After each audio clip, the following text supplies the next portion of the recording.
साथियों, मुख्यमंत्री के रूप में मेरी पहली दिवाली और भूकंप के बाद कच्छ के लोगों के लिए भी पहली दिवाली, मैंने उस दिवाली को नहीं मनाया था।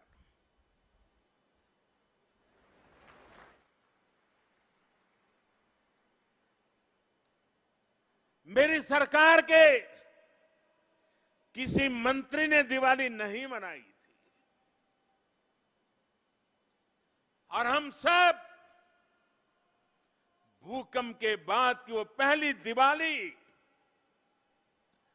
अपनों की याद आने की बहुत स्वाभाविक थी।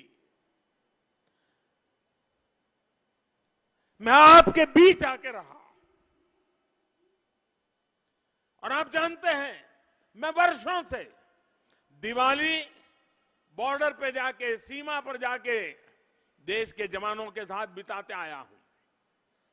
लेकिन उस वर्ष मैंने वो मेरी परंपरा को छोड़ करके भूकंप पीड़ितों के साथ दिवाली मनाने के लिए, मैं उनके बीच रहने के लिए आया था। मुझे याद है, मैं पूरा दिन चौबारी में रहा था और फिर शाम को त्रंबो गांव चला गया था। मेरे साथ मेरी कैबिनेट के सारे सदस्य गुजरात में जहां जहां भूकंप की आपदा आई थी, वहीं जाकर के उन्होंने दिवाली के दिन सब दुख में शरीक हुए थे। मुझे याद है, मुश्किल भरे उन दिनों में मैंने कहा था और बड़े आत्मविश्वास के साथ कहा था कि हम आपदा को अवसर में बदल के रहेंगे। मैंने ये भी कहा था, आपको जो रण दिखता है ना, उस रण में मुझे भारत का तोरण दिखता है। और आज जब मैं कहता हूं, लाल किले से कहता हूं, 15 अगस्त को कहता हूं कि 2047 भारत डेवलप कंट्री बनेगा। जिन्होंने मुझे कच्छ में सुना है, देखा है, 2001-2 भूकंप के उस कालखंड में विपरीत परिस्थिति में मैंने जो कहा था, वो आज आपकी आंखों के सामने सत्य बनकर के उभरा हुआ है। इसीलिए कहता हूं, आज हिंदुस्तान, आपको बहुत कुछ कमियां नजर आती होगी। 2047 में मैं आज सपना देख रहा हूं दोस्तों, जैसा 2001-2 में मौत की चादर ओढ़ करके जब हमारा कच्छ था, तब जो सपने देख करके आज करके दिखाया, 2047 में हिंदुस्तान भी करके दिखाएगा। और कच्छ के लोगों ने, भूज के लोगों की भुजाओं ने इस पूरे क्षेत्र का कायाकल्प करके दिखाया है।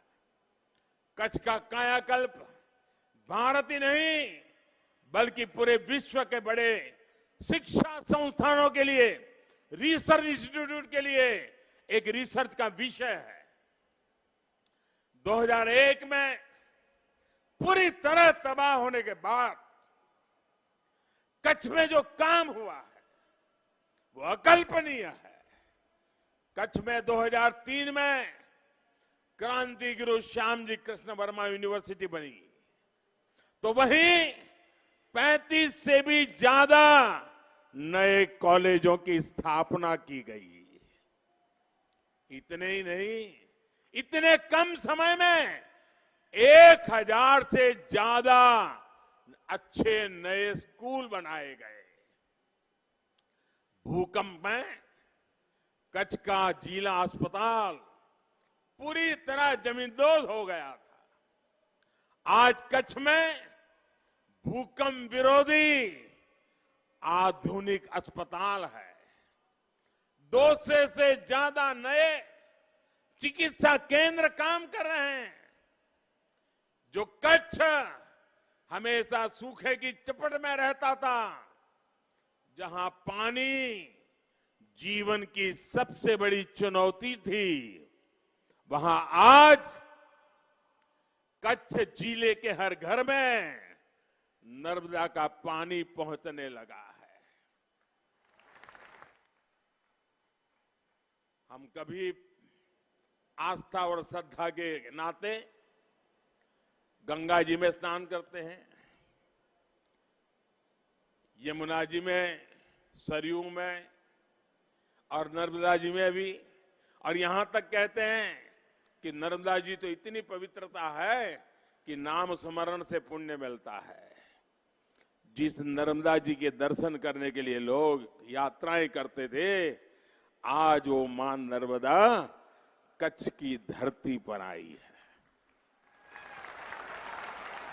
कोई कल्पना नहीं कर सकता था कि कभी टप्पर, फतेहगढ़ और सूबाई बांधों में भी नर्मदा का पानी पहुंच सकता है, लेकिन ये सपना भी कच्छ के लोगों ने साकार करके दिखाया है। जिस कच्छ में सिंचाई परियोजना की कोई सोच नहीं सकता था, वहां हजारों चेक डैम बनाकर, सुजलाम सुफलाम जल अभियान चलाकर हजारों हेक्टेयर जमीन को सिंचाई के दायरे में लाया जा चुका है।